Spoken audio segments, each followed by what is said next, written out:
మీకు తెలుసు కదా నేను ఎంత మాట్లాడుతాను. నా లైన్ ఏంటంటే మీకు అర్థం కాదు. నేను ఎప్పుడన్నా బూతులు పెడుతున్నా. ఏదో ఒకే ఒకసారి ఏదో కొడుకులారా ఒక పదం మాట్లాడాను ఒకే ఒకసారి. దానికి ఈ మధ్యన వాళ్ళు బాధపడుతున్నారు. ఇదివరకు నేను బూతులు మాట్లాడామంటే కరెక్ట్ ఎప్పుడు మాట్లాడా.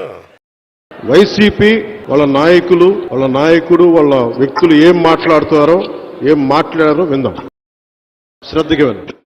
పవన్ కళ్యాణ్ గారు ప్యాకేజ్ ఇస్తే వచ్చి మాట్లాడిపోతాడు. నలుగురు పిల్లలు కొత్త కారును మార్చినట్టుగా పిల్లాన్ని మారుస్తాడు. 4 ఏళ్లకు ఒకసారి 5 ఏళ్లకు ఒకసారి పిల్లాన్ని మారుస్తాడు. నేను కూడా చూశారు కదా జగన్మోహన్ రెడ్డి గారు తిడతారు. ఆయన తిట్టలే కాదు తిరిగి నేను నాకు ఎవరి వ్యక్తిగత జీవితంలోకి నేను వెళ్ళను. దాన్ని నేను రాజకీయ లబ్ధి కోసం వాడను. అలాగే నేను ఎవరైనా సరే మీరు మాట్లాడేది పబ్లిక్ పాలసీ మీద మాట్లాడతాను. పబ్లిక్ పాలసీ మీద రెస్పాండ్ అయితే రెస్పాండ్ అవ్వండి. నేను తిరిగి చాలా అనగలను.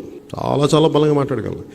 కాకపోతే దానివల్ల సమస్యలు పరిష్కారం అవుతాయి అంటే ఖచ్చితంగా పెట్టుకుంటాను. కాకపోతే వ్యక్తిగతంగా మాట్లాడినప్పుడు ఆ సమస్యలు పరిష్కారం అవ్వవు. ఈ పెద్ద మనిషి 4 భార్యలు పెళ్లి చేసుకుంటాడు. 4 ఏళ్లకు ఒకసారి భార్యను మార్చేస్తాడు. ఈ పెద్ద మనిషి నిత్య పెళ్లి కొడుకు మాదిరిగా 4 ఏళ్లకు ఒకసారి భార్యను మారుస్తూ 4 భార్యను పెళ్లి చేసుకోవడం మగతనమా అని చెప్పి నేను అడుగుతా ఉన్నాను. ఇదే పెద్ద మనిషి పవన్ కళ్యాణ్. జగన్మోహన్ రెడ్డి గారిని అడుగుదాం అనుకుంటున్నా.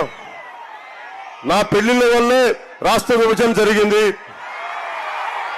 నా పెళ్లిళ్ళ వల్లే అవినీతి జరిగింది. నా పెళ్లిళ్ళ వల్ల పాపం జగన్మోహన్ రెడ్డి గారు జైలుకి వెళ్ళి కూర్చోబెట్టి కేసుల్లో ఉన్నారు. ఏంటా మాట్లాడతారు మీరు? వైసీపీ నాయకులు ఏం పిచ్చిగా ఉందా మీకు? తమాషాలుగా ఉందా మీకు? ఏమో మాట్లాడేవాళ్ళు లేదంటే మీ ఇష్టానికి నోరు పేలుతా ఉన్నాయి. జాగ్రత్త, కొంచెం హోషియారుగా ఉండండి. ఇష్టానికి మేము పట్టానికి ఏం లేవు. కొత్తగా ప్యాకేజ్ కారని పెట్టి పవన్ కళ్యాణ్ గారిని కూడా అడుగుతున్నా. అయ్యా పవన్ కళ్యాణ్ గారు, మీకు కూడా 3 భార్యలు, బహుశా 4-5 మంది పిల్లలు. నిన్న కూడా జగన్ రెడ్డి గారు మాట్లాడినప్పుడు, వైసీపీ నాయకుడు జగన్ రెడ్డి గారు మాట్లాడినప్పుడు నేను వారికి ఒకటే తెలియజేయడం జరిగింది. పార్టీలో ప్రతి ఒక్కరికి దయచేసి దీన్ని వ్యక్తిగతంగా చూడకండి దీన్ని. ఎందుకంటే ఇలాగ అందరం చేసి సమస్యని మనం పరిష్కరించాలి, ప్రజల సమస్యలు. అంతేగాని ఆయన అనేది వ్యక్తిగతంగా దానికి మీరు అందరూ స్పందించేస్తే సమస్య మరుగున పడిపోద్ది. అందుకని దయచేసి నేను అందరినీ వారించాను. ఇది మా పార్టీ తాలూకు సంస్కృతి. వారి పార్టీ తాలూకు సంస్కృతి ఏంటంటే మీరు ప్రజలకి కష్టాలు ఉన్నాయంటే వ్యక్తిగతంగా తిట్టేయడం, మీద పడిపోవడం. మీరు అలా తిడితే మేము కూర్చోబెట్టి ఆ వల్ల మేము పడం. పోయినసారి వైజాగ్లో కూడా చెప్పాం.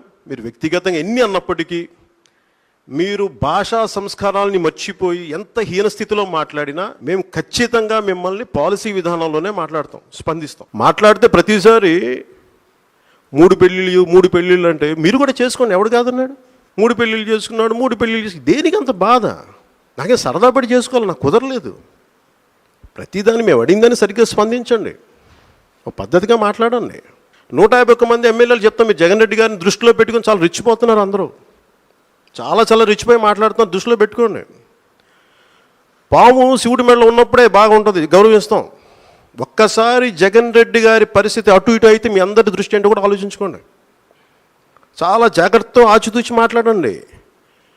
మీరు ఎలా మాట్లాడితే భరించడానికి నేను తెలుగుదేశం పార్టీ కాదు, జనసేన పార్టీ, గుర్తుపెట్టుకోండి. చాలా బలంగా స్పందిస్తాం.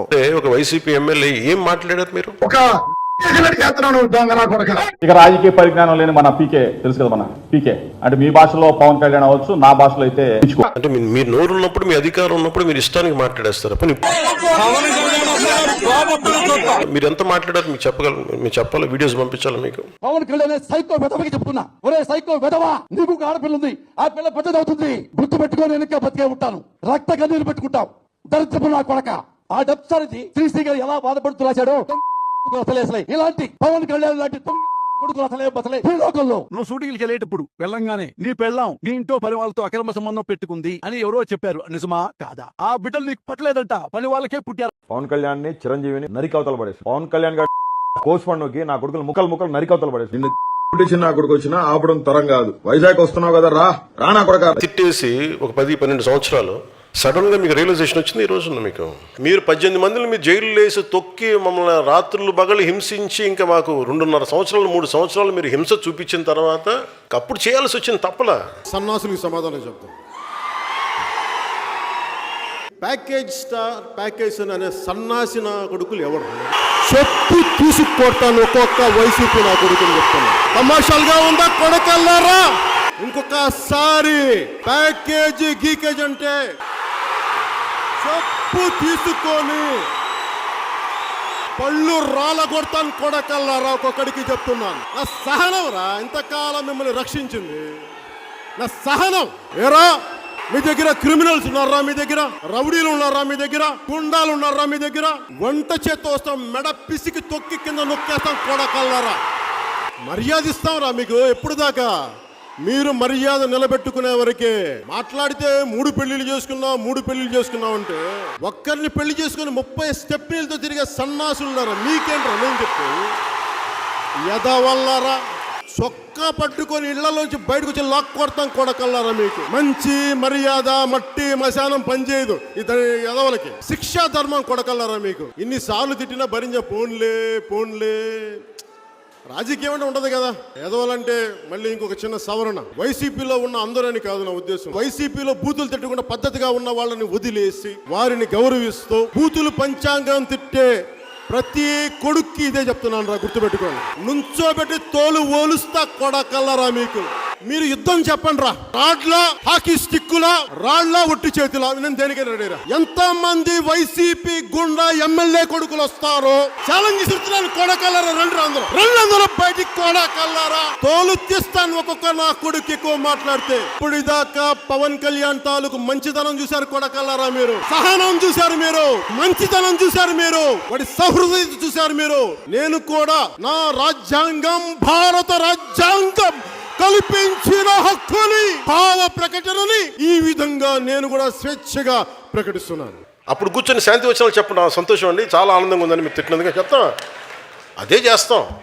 ఎరా నా కొడక ఏం సోదర్రా. మళ్ళీ పెళ్లి చేసుకోవడం మొదలు పెడితే ఒకసారి కాదు, 2 సార్లు కాదు, 3 సార్లు 4 సార్లు చేసుకోవడం మొదలు పెడితే ఈ దత్తపుత్రుడు ఇదే కార్యక్రమంగా పెట్టుకుని అమ్మాయిలను లోబర్చుకొని వారిని పెళ్లి చేసుకోవడం, 4 ఏళ్లు కాపురం చేయడం, మళ్ళీ వదిలేయడం, మళ్ళీ ఇంకొకరిని పెళ్లి చేసుకోవడం, మళ్ళీ వదిలేయడం. వారిలా నలుగురిని పెళ్లి చేసుకుని 4 ఏళ్లకు ఒకసారి భార్యను మార్చలేము. ఇప్పుడు 7 days ప్యాకేజ్ అని చెప్పి చెప్తున్నారు. ఈ రోజు ఈ ప్యాకేజ్ గా అమ్ముడిపోయి పిచ్చి కుక్క ఎవడో పవన్ కళ్యాణ్. ఈ రౌడీ మూకలకు కూడా చెప్తా ఉన్నాను, నేను చాలా హ్యాండ్స్ ఆన్ పొలిటికల్ లీడర్. గుర్తుపెట్టుకోండి, ఎంత పద్ధతిగా మాట్లాడతానో, ఎంత పాలసీ మేకింగ్ గురించి మాట్లాడతానో.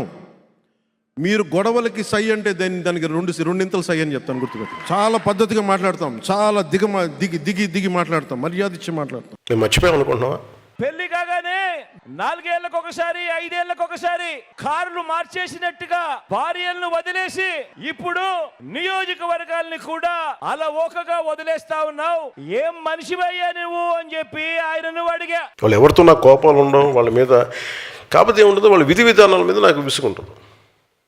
నేను ఏదైనా పాలసీ గురించి మాట్లాడుతున్నప్పుడు వ్యక్తిగత జీవితాలని హననం చేయటం, పర్సనల్గా అటాక్లు చేయటం, దీనివల్ల ఏమైపోద్దంటే ఒకసారి నేను గట్టిగా ఉండమని చెప్తాను, మెత్తగా ఉండాలి. కానీ మరీ ఇంకా మౌనంగా ఉన్నా ఒకసారి ఏమిటో వాళ్ళకి పేటరేగిపోతూ ఉంటారు. ఒకసారి మనం కూడా కొన్ని సందర్భాల్లో చాలా ధీటుగా సమాధానం చెప్పాల్సిన అవసరం ఉంది. ఎదుటి వ్యక్తి మాట్లాడే విధానాన్ని బట్టి మనం కూడా చెప్పాల్సి వస్తుంది. అదే ఇష్టం వచ్చినట్టు గీత దాటే కూడా అదే చెప్పేది అదే కదా. గీత దాటం అంటే మళ్ళీ మనం వైసీపీలో అయిపోతాం, మళ్ళీ మనల్ని అసహించుకుంటే అల్ల కాదు నేను చెప్పేది. ఎవడికి ఎంత శిక్ష పడాలో అది అందరూ ఆనందించి కరెక్ట్గా మాట్లాడండి అనిపిస్తుంది. అంటే శిక్ష వేస్తే ఎలా ఉండాలి అంటే మాట్లాడితే ఎలా తూకం వేసినట్టు ఉండాలి. అంటే ఒక అక్షరం మొక్క ఎక్కువ ఉండకూడదు, ఒక అక్షరం మొక్క తక్కువ ఉండకూడదు, కరెక్ట్ కొట్టడం అన్నది. పాలసీ ప్రకారం మీరు ఖచ్చితంగా విమర్శించండి, మేము కరెక్ట్ చేసుకుంటాం. మీరు మమ్మల్ని విమర్శిస్తే మీరు ఏ తప్పులు చెప్తున్నారో పాలసీలు అవి కరెక్ట్ చేసుకొని నెక్స్ట్ టైం మేము రావడానికి ప్రయత్నం అదే కదా చేస్తాం. మేము తప్పులు చెప్పాలి, మాకు తప్పులు చేస్తే మేము తప్పులు సరిదిద్దుకుంటాం. అలా కాకుండా మీరు కూర్చోబెట్టి మీరు ఇష్టానికి తిట్టేస్తున్నాం ఇది అని అంటే అది సబబు అనిపించుకోదండి. వైసీపీ నాయకులందరికీ చెప్తున్నాను.